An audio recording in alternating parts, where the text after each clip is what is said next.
Hello दोस्तों, welcome back. स्वागत है आप सभी लोगों का वीकेंड की मिड कैप निफ्टी, सेंसेक्स और बैंक की एनालिसिस में। दोस्तों, इस सेशन में हम करेंगे complete analysis bye chart and by option data. Friends, ये वही ऑप्शन डेटा होगा जिसकी सहायता से हमने टेलीग्राम पे लाइव मार्केट में फ्राइडे को मॉर्निंग में बता दिया कि बाजार यहाँ से रिवर्स कर सकता है। यहाँ पे कॉशियस होने की जरूरत है। डेटा में जो पॉजिटिव डेवलपमेंट है। बिल्कुल सही सुना आपने, यही वो डेटा है। तो आइए शुरू करते हैं। फर्स्ट ऑफ ऑल हम बात करेंगे निफ्टी मिड कैप की। तो देखिए, मिड कैप निफ्टी ने एक हम कहते हैं गोल्डन अपॉर्चुनिटी उस सिचुएशन में लाके बाजार को रखा है, और ये गोल्डन अपॉर्चुनिटी राइट बिल्कुल फिक्स हो जाएगा जैसे ही ये क्लोजिंग यहाँ पे 13,000 के ऊपर वाली आने लगेगी।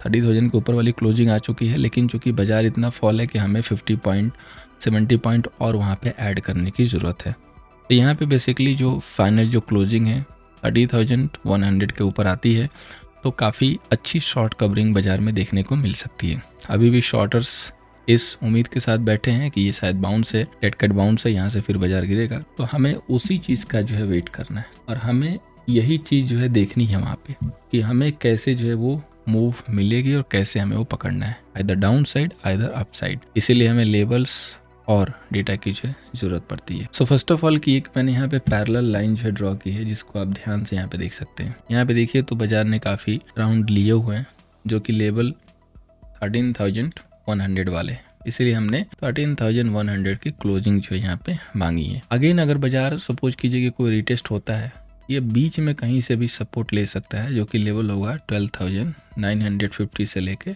900 का जोन। अब जब तक बाजार आपका 12,750 के नीचे क्लोज नहीं होगा, तब तक सेलर को एग्जिट नहीं मिलेगा, और स्पेशली जो लोअर लेवल के वीक सेलर हैं, पुट बायर हैं, उनको तो बिल्कुल ही नहीं। एक दो दिन बाजार अगर ऐसे रह गया तो वो फिर ट्रैप भी हो जाएंगे बुरी तरीके से। तो जिसने भी पुट कैरी किया हो भी लोअर लेवल पे आके हेड एंड शोल्डर के ब्रेकडाउन पे, वो अपने पुट को प्लीज़ संभाल के रखें। अपने हिसाब से अपनी जो है प्लानिंग कर सकते हैं। हमने लास्ट के जो भी 2-3 दिन सेशन दिए हैं क्लियरली बोला है कि लोअर लेवल पे सेल से बचना है। करना है लाइव में कीजिए, स्टॉप लॉस के साथ कीजिए, अदरवाइज मत कीजिए।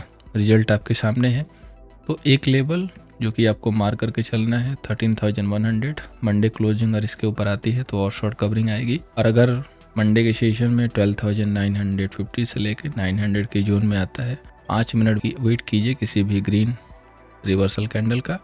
अगर फॉर्म होता है तो उसी कैंडल का लो आपका स्टॉप लॉस है, और वहाँ पे बाई की कोशिश कीजिए।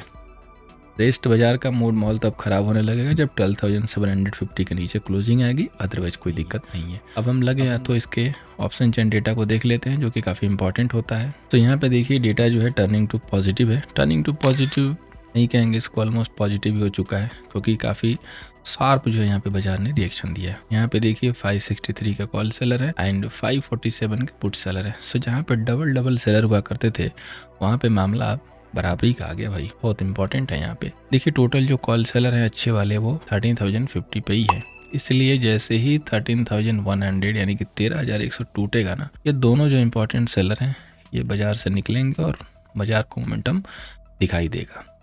13,000 पे अच्छा खासा सपोर्ट है, 13,000 पे अच्छे खासे पुट राइटर है। सो दो लेवल है, इधर 13,000 इधर 13,100, 13,000 13,100, इन दोनों लेवल के ऊपर फाइनली फोकस कीजिएगा। अब हम बात करेंगे सेंसेक्स की। तो सेंसेक्स तो ऑलमोस्ट ग्रीन जोन के ऊपर फिर से क्लोज हो गया है। ये ब्रेकडाउन का लेवल था जहाँ से क्लोजिंग के बाद ही कंफर्म होना है। क्लोजिंग आई नहीं, स्ट्रॉन्ग कैंडल फॉर्म हुई है, ऊपर के साइड में आके आप क्लोज हुए हैं, तो कोई भी दिक्कत नहीं है। अगर सेंसेक्स जैसे ही 81,400 को क्रॉस करता है तो यहाँ पे फ्रेश बाइंग इमर्ज होती हुई दिखाई देगी। तो एनी ब्रेकिंग 81,400 लोअर लेवल का जो है ब्रेकआउट बाई होगा, तो यहाँ पे हम बाई के लिए देखेंगे।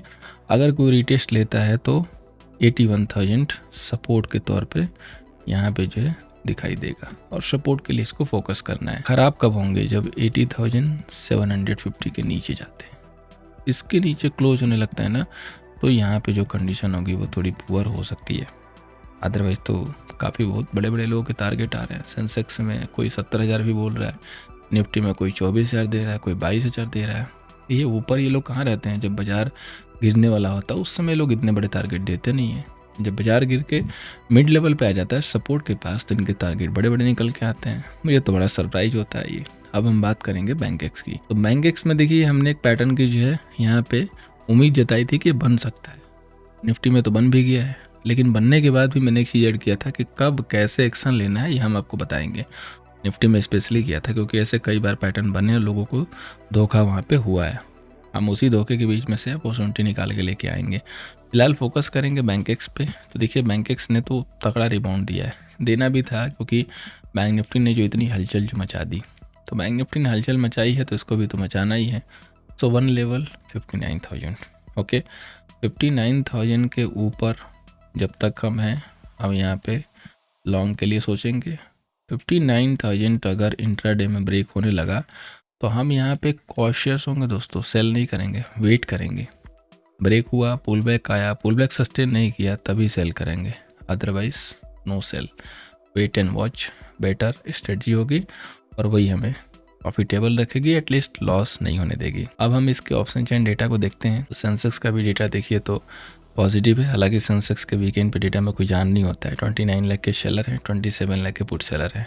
और इनसाइड में देखेंगे तो 81,300 एक मेजर एरिया है जो कि रेजिस्टेंस के तौर पे है, उसके बाजार में क्लोज हुआ है।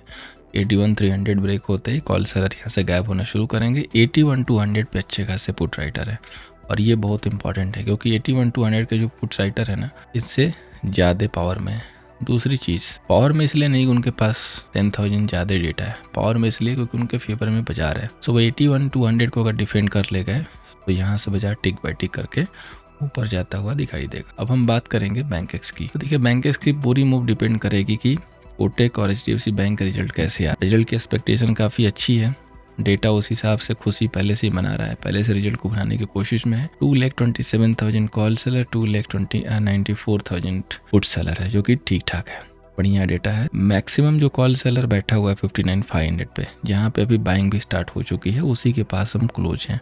और पुट राइटर 59,400 पे।